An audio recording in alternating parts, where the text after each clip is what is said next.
Comment avoir l'école de leurs rêves? Un environnement confortable où étudier serait davantage une passion qu'une contrainte. Cette question était au centre des échanges durant la visite des députés juniors au Fonds spécial d'équipement et d'intervention intercommunale ce vendredi. Les responsables du FECOM présentent aux députés juniors le projet École de mes rêves. Il entre dans le projet gouvernemental qui veut une école respectueuse pour les enfants, les enseignants et les enseignements.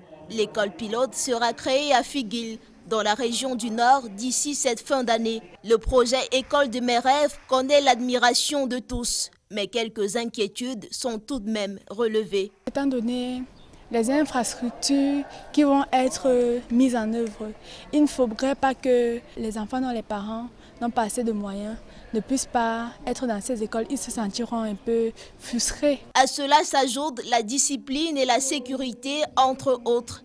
Après quelques heures, les inquiétudes sont finalement dissipées. Ce que je vais aller dire au Parlement, c'est que ce projet est bien, car les enfants pourront apprendre de deux manières. Les enfants vont d'abord se concentrer. La deuxième manière, ils vont apprendre avec des jeux. Et je pense que grâce à ces apprentissages, ça sera plus facile de retenir les leçons. À côté du projet École de mes rêves, les députés juniors ont été entretenus sur l'histoire et les missions du FECOM, établissement public administratif, dont la mission principale est de financer les projets des communes du Cameroun sur les plans économiques et sociaux. Une visite édifiante à tout point de vue donc.